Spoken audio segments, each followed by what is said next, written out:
What's up internet, here we go again. Kali ini kita akan membahas alur sebuah film yang alur ceritanya dipenuhi dengan berbagai plot twist yang bikin puyeng cuy. Tapi tenang aja, film ini udah gua rangkum menjadi lebih mudah untuk dimengerti. So tanpa berlama-lama lagi, langsung aja kita masuk ke dalam film On The Spot Trans 7.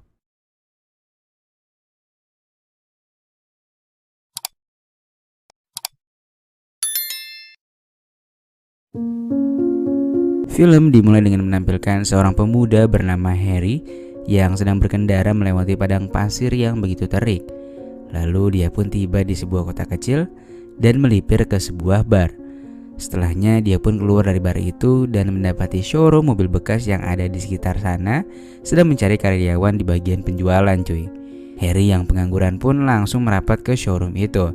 Dia pun melihat seorang calon pembeli dan langsung mengajak pria itu untuk melihat mobil-mobil yang ada.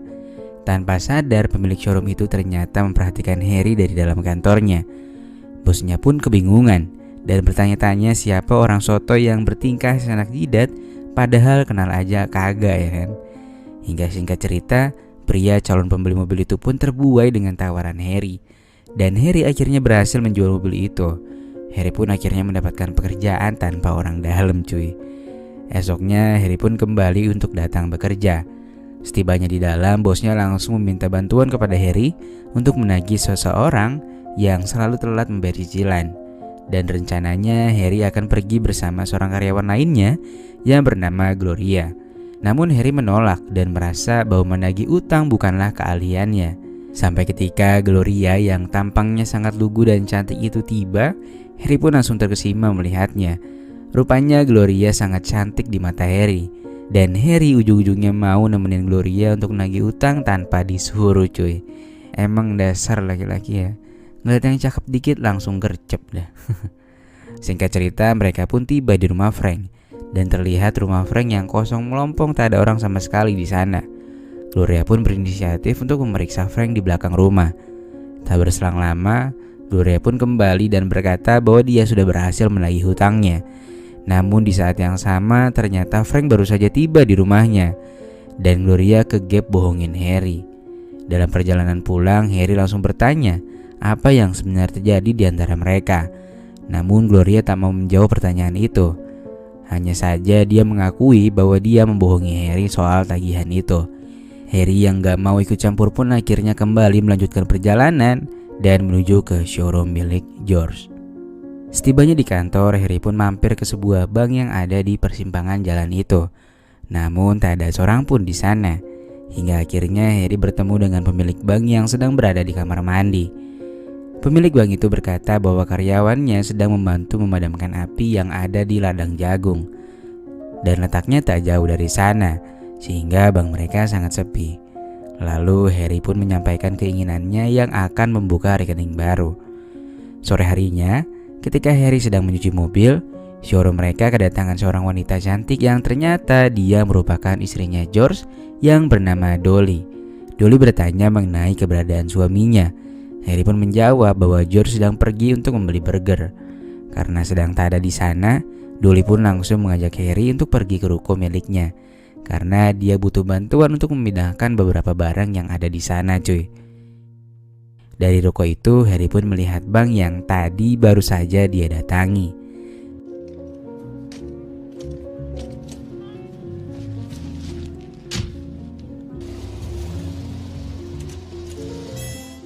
Esok harinya, Harry pun bekerja seperti biasanya. Lalu dia menyapa Gulik, seorang karyawan lain, dan berkata bahwa hari ini Harry bertekad akan menjual beberapa mobil dagangannya. Lalu Gulik berkata bahwa George beberapa hari ke depan tak akan pergi bekerja. Karena semalam Gulik dikabari bahwa George akan pergi berburu. Harry lalu menuju ke ruangannya untuk mempersiapkan diri. Namun tak berselang lama, Harry mendapatkan panggilan dari istri George yang lagi-lagi membutuhkan bantuannya untuk mengantarkan topi milik suaminya dengan nada bicara yang sepertinya sih lagi ada sakne-saknenya nih. Harry pun mengiyakan perintah istri bosnya itu dan langsung menuju ke rumahnya. Setibanya di sana, Harry pun langsung dipersilakan untuk masuk. Dolly dengan baju yang melonnya rada mumbul itu pun langsung memulai gerakan bawah tanahnya dan dia merayu Harry. Namun sepertinya Harry belum juga tergoda rayuan dari istri bosnya itu cuy. Beberapa saat kemudian Harry pun mendatangi toko untuk membeli permen karet. Secara tak sengaja di sana juga terdapat Gloria yang sedang membaca buku tentang perkentuan. Mereka pun akhirnya pergi makan siang bersama dan mengobrol. Nah, dari sini mulai terlihat kedekatan di antara mereka berdua. Setelah mengobrol cukup lama, Harry pun mengantarkan Gloria untuk pulang ke rumahnya.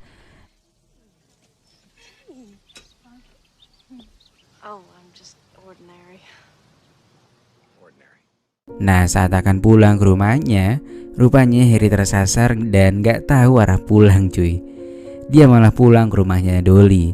Dia pun langsung beranjak ke kamarnya Dolly dan mendapati penampilan Dolly yang sepertinya sudah siap buat diapa-apain cuy. Dan akhirnya terjadilah adegan yang ditunggu-tunggu warga. Mereka pun berpusreng dengan sedikit ancaman. Ketika di rumahnya, Harry terpantau sedang memodifikasi sebuah jam waker, lalu meletakkannya di sebuah box yang dipenuhi kapas. Setelahnya dia pun berjalan-jalan ke sekitaran bank yang tempo hari Harry datangi untuk membuat sebuah rekening. Setelahnya dia kembali ke showroom untuk berjalan-jalan. Tanpa diduga-duga, ternyata di salah satu mobil yang ada di sana terdapat Dolly yang lagi-lagi sudah siap untuk diobok-obok oleh Harry cuy. Tanpa pikir panjang, Harry pun langsung menggaskan Dolly di kursi belakang mobil itu cuy anjir. Gak bisa habis lendirnya Her. Singkat cerita, pada esok harinya Harry pun terlihat sangat ringsung dan tak berhenti menatap jam tangannya. Lalu scene berpindah dan terlihat jam waker rancangan Harry yang mulai terbakar. Di sekitarnya juga dipenuhi berbagai koran yang juga sangat mudah terbakar cuy. Hingga pada akhirnya di depan showroomnya terdengar sirine mobil pemadam. Dan Harry terlihat tersenyum akan hal itu. Lalu Harry bergegas dan izin dengan gulik akan pergi untuk melihat kebakaran itu. Dia pun parkir di samping bank yang kemarin, lalu masuk melalui pintu samping dan membuat kekacauan di kamar mandi untuk mengalihkan perhatian dari sang bapak pemilik bank.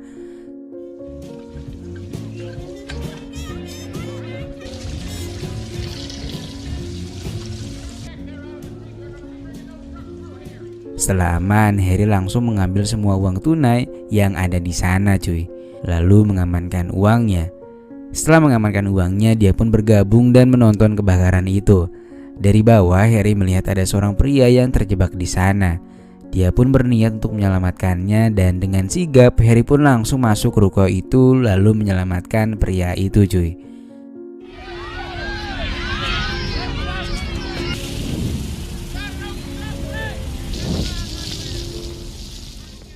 Beberapa saat kemudian, Harry terlihat sedang mengubur uangnya.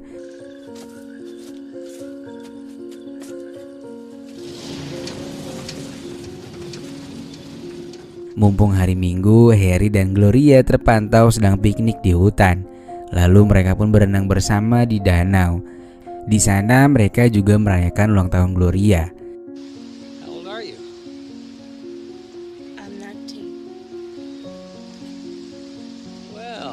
Dan setelahnya mereka pun kembali dan Harry mengantarnya pulang. Namun saat Harry baru saja akan masuk ke mobilnya, tiba-tiba saja seorang sheriff sudah ada di depannya. Harry akhirnya dibawa ke polsek terdekat untuk dimintai keterangan mengenai kejadian yang ada di bank kemarin. Polisi menduga Harry karena memang Harry belum lama ini membuka rekening di sana. Dan kedatangan Harry di kota itu juga tak jelas maksud dan tujuannya. Dan Harry baru terlihat di sana setelah 20 menit kebakaran sudah berlangsung. Atas alasan itulah Harry akhirnya ditahan semalaman.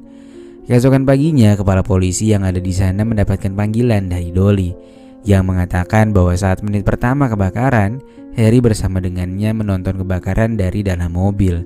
Hanya saja ketika hampir 20 menit setelah kebakaran berlangsung, Harry turun dan menolong seorang pria yang tinggal di sana. Setelah penjelasan itu, akhirnya dia pun dibebaskan. Esok harinya di tempat bekerja, Harry mendapatkan telepon lagi dari Dolly. Yang kali ini dia diminta untuk menemaninya selama 10 malam dengan dirinya. Harry sempat menolak pada awalnya.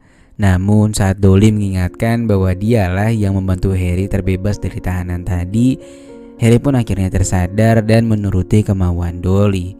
Dan malamnya mereka pun bertemu lalu berpusreng kembali di dalam mobil cuy. Semenjak saat itu, setiap ada callingan dari Dolly, Harry pun langsung menemuinya. Dan hampir setiap malam, Harry pun mendapatkan jatah untuk mengobok-ngobok serabi lepit milik Dolly, cuy. Enak banget ya. Singkat cerita, pada suatu malam, Dolly menyampaikan keinginannya untuk menyingkirkan George, suami yang tak dicintainya. Dikarenakan dia juga memang memiliki penyakit jantung. Namun Harry melarangnya dan tak menghiraukan rencana jahat Dolly. Esoknya saat tanggal merah, Harry dan Gloria kembali bertemu dan menghabiskan waktu di danau. Di sana akhirnya Gloria bercerita bahwa selama ini memang dia harus menurut kepada Frank. Dan tak hanya itu, dia juga selalu membayari tagihan hutangnya karena takut akan ancaman Frank yang akan menyebarkan foto-foto vulgarnya. Foto vulgar itu Frank dapatkan saat Gloria tengah berlibur bersama dengan sahabatnya di sebuah danau. Mendengar hal itu, Harry pun menjadi geram dan berniat akan mendatanginya. Tanpa berlama-lama, pada malam harinya Harry pun mendatangi rumah Frank. Namun sialnya Frank belum pulang saat itu. Setelah menunggu cukup lama, Frank pun akhirnya tiba. Dan di sana Harry langsung memberi Frank bau gementa secara bertubi-tubi dan berkata jangan sampai mengganggu kehidupan Gloria lagi. Setelah memberi pelajaran dengan Frank, Harry pun bertemu kembali dengan Dolly di sebuah bar. Dolly merasa cemburu karena kedekatannya dengan Gloria. Namun Harry tanpa pedulikan perkataan Dolly dan hanya bersikap stay cool dikejar-kejar dua cewek mantep sekaligus, cuy.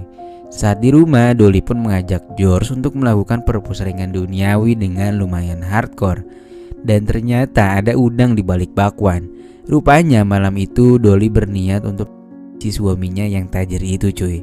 Esok harinya saat di kantor, Harry yang saat itu sedang menatap Gloria dari kejauhan dikagetkan dengan adanya Frank yang terlihat bonyok karena basian dari Harry semalam. Frank saat itu ingin membeli sebuah mobil dan meminta Harry untuk melakukan test drive bersama.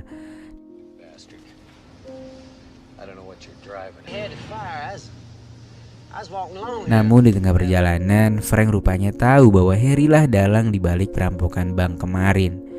Dia pun mengancam Harry untuk memberikan sejumlah uang agar mulutnya terkunci rapat. Selepas test drive, Harry pun menceritakan kejadian barusan kepada Gloria. Gloria memberi saran untuk tak memberikan apapun yang diminta Frank jika tak ingin dimanfaatkannya. Singkat cerita, pada malam harinya, Harry secara diam-diam mendatangi Frank. Dan terdengar Frank yang tengah ajul gedang dengan seorang wanita. Dan setelahnya Harry pun langsung Frank dengan sekali dor saja. Beberapa saat kemudian Harry pun mengarang cerita seolah-olah Frank lah dalang di balik kejadian yang ada di bank. Dan hasilnya Frank belikan beberapa mobil yang ada di showroomnya. Namun akhirnya bunuh diri karena ketakutan. Dengan demikian Harry pun mendapatkan beberapa penghargaan dari polisi setempat. Harry lalu menemui Gloria dan berniat untuk mengajaknya menikah lalu pindah ke kota lain. Gloria pun setuju dengan tawaran Harry itu. Namun beberapa saat kemudian Dolly menghubungi Gloria dan memintanya untuk datang ke rumah bersama dengan Harry. Dikarenakan George meninggal dunia setelah menerima serangan jantung dari Yang Maha Kuasa. Sesampainya di sana, Dolly langsung membeberkan kegiatan rahasia Gloria yang kerap kali secara diam-diam mengambil uang milik perusahaan guna melunasi hutang-hutang Frank. Harry juga diancam akan dilaporkan ke polisi atas tuduhan di bank dan segala sesuatu yang berkaitan dengan Tian Frank. Sesaat Harry pun berpikir untuk menyingkirkan Dolly saat itu juga, demi bisa melanjutkan niatnya bersama dengan Gloria. Namun akhirnya Harry tersadar bahwa George sudah tiada. Dan secara otomatis segala warisannya akan beralih kepada Dolly. Dan Dolly sangat ingin dinikahi oleh Harry. Harry pun akhirnya mengatakan bahwa dia akan meninggalkan Gloria dan hidup bersama dengan Dolly. Di akhir film kita akan diperlihatkan dengan Harry dan Dolly yang akhirnya hidup bersama, cuy. Dan lalu film pun selesai. Sungguh ending yang sangat jahat ya. Banyak yang bilang jodoh itu cerminan dari kita sendiri. Kalau kitanya jahat, pasangan kita juga pasti bakalan jahat. Dan dalam film ini juga terbukti. Jadi kesimpulannya berbuat baiklah sebanyak-banyaknya agar supaya tidak terjadi hal-hal yang gak diinginkan. Oke, jadi sekian dulu pertemuan kita pada kali ini. Makasih banget buat yang udah nonton filmnya sampai habis. Dan see you.